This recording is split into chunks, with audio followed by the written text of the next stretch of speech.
Personally, yes, I was impacted by extreme heat a couple of summers ago.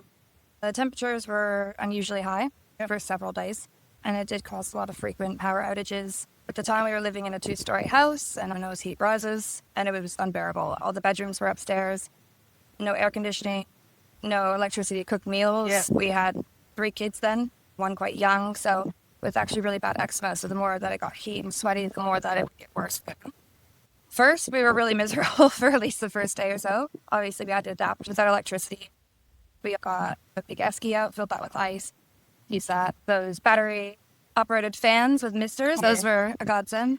Wetting towels or even ice water is the best. Just bringing it around your neck. We just camped out downstairs and not upstairs in the bedrooms. We also closed all the blinds just to keep the heat out. Minimize the kids' physical energy just so they won't get heat stroke. There's a lot of cool baths and showers, and we definitely learned to use the barbecue really well because it's amazing what you can cook on a barbecue if you really try. Be way more prepared. You don't realize without power how much you really rely upon it. Now always have big 24 packs of batteries up in the cupboards. I know where all the flashlights are. They're stored around the house. And check on your neighbors too. Because we had a lot of elderly neighbors around, and when they're not doing their usual routine and sitting up front with them in the late afternoon, they feel a little bit worried. So you kind of go knock and just double check.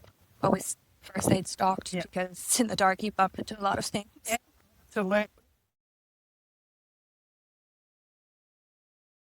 As a member of the Mildura Rural City Council's Climate Emergency Advisory Group, I actively contribute to shaping our region's response to change.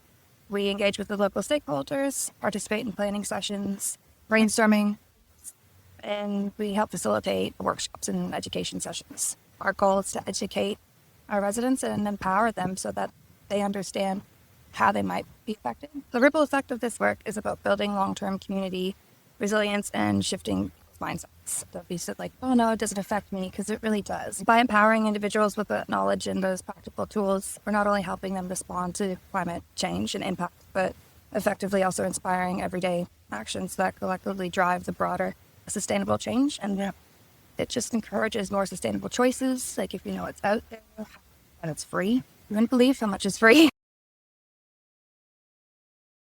I'd like to see more youth-based education programs, especially at primary school level. I feel like if we start educating children, it's just embedded and it becomes everyday progress. It's just the normal life. And I think we need to start with younger kids because They're our future. a lot of hands-on initiatives. And I just want to create more opportunities for the community in general.